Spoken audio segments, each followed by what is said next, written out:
Magandang hapon po sa inyong lahat. Alexander Lexter Jules nagbabalik para sa inyong afternoon update. Happy 6th year anniversary again mga ka-Maymay solids, mga ka-Mayward flyers at sa lahat ng nagmamahal kay Marydale, Maymay and Trata. Nako, photos ni Maymay in the morning. Pinagpipiestahan ng mga news media pages. Una, the Philippine Star 2 hours ago said, actress Maymay and Trata shared some stunning photos of her in New York City on Friday as she also celebrated her 6th year anniversary of being a kapamilya actress. Ang thread ng Philippine Star or the Philippine Star ay meron itong somewhat sading opinion, pero karagdagan sinabi ng the Philippine Star, salamat sa patuloy na suporta nyo mula noon hanggang ngayon, mahal ko kayo. I-kenote nila dito ang sinabi ni Maymay and Trata sa kanyang Instagram. Pinalikan din ng Philippine Star kung paano naging big winner si Maymay sa reality show na Pinoy Big Brother Lucky Season 7 on 2017. Hayan po mga kaibigan, sabi ni Sam, thank you, 6 successful years with Maymay. Salamat daw sa sa Philippine Star, happy siya at na-feature muli itong si Marydale, Maymay and Trata. We love you always, Langga. That's from Mel.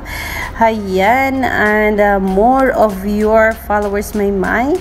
Piniestahan itong feature ng the Philippine Star. Thank you for these wonderful photos from MJ Surima. Hala, sabi ni Chiloy, it's absolutely gorgeous, successful years with Maymay. Ayan po, ayan.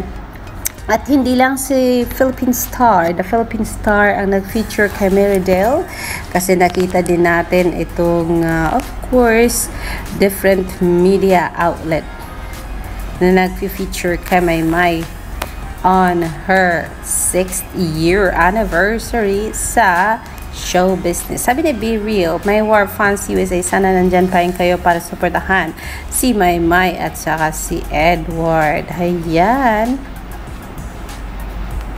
At wala pa rin po tayong putol sa pagbigay sa inyo ng updates on Marydale, Maymay and Trata. Ayan, may iba na nagkagirian na para sa love team ni Maymay and Trata. Pero yes, naiintindihan natin na solo itong si Maymay and Trata at wala siyang ka-love team as of this minute dito sa kanyang 6th year anniversary.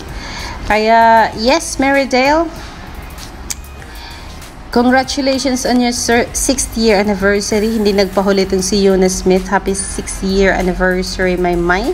Enjoy every opportunity and blessing. Cheers to more years. Yan ang sabi ni Yuna Smith. Kaya heto ang sabi ko kanina, the Philippine Star featured Maymay on her stunning look.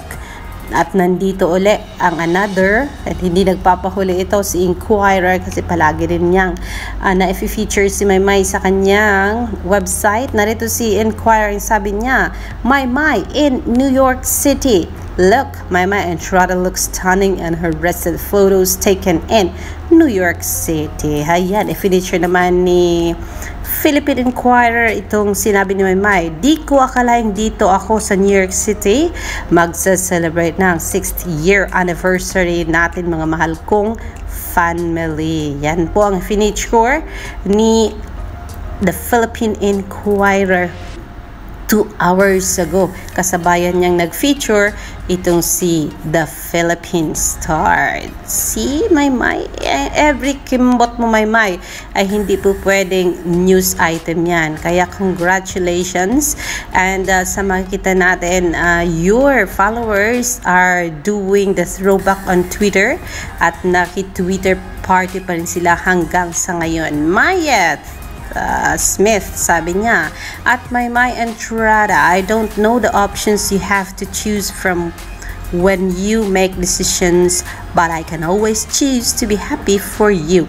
Happy 6th anniversary in showbiz. Yan ang sabi ni Maymay Smith. Ayan, Angel Lee P. Valenciano. Hindi ka nalimutan ang pag-reply sa thread ni Maymay sa kanyang Instagram. Ang sabi ng asawa ni Mr. Gary Valenciano, Mr. Energy, Gary Valenciano, sabi ni Miss Angela Valenciano, "You can do all things through Christ who strengthens you." That's a quote or a line or a statement from Philippians 4:13. Thank you for your DM to me. Nakaka-bless ka.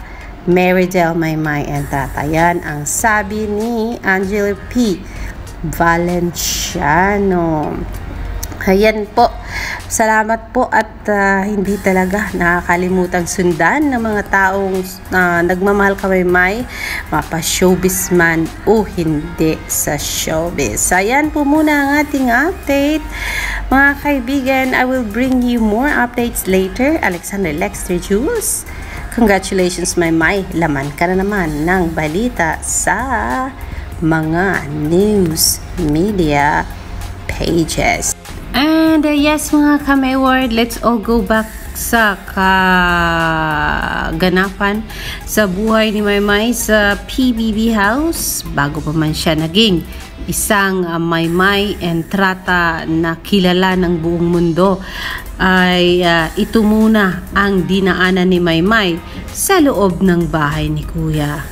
Pinagtawanan dahilan sa mga kasagutan niya sa mga katanungan, dahil noon pa man ay hindi ito pretending si Maymay na she knows everything, at noon pa man ay tanggap na tanggap niya ang kanyang mga kahinaan. Pero sa likod ng mga kahinaang yaon, dahil tanggap niya at pinagpilitan niyang i-survive ang sarili sa mundo ng showbiz at pilit niyang ipinapaalam kung hindi niya alam ang mga bagay at naghahanap siya ng kasagutan at hindi siya nahihiya doon. Kaya narito si Maymay ngayon sa mundo ng showbiz, still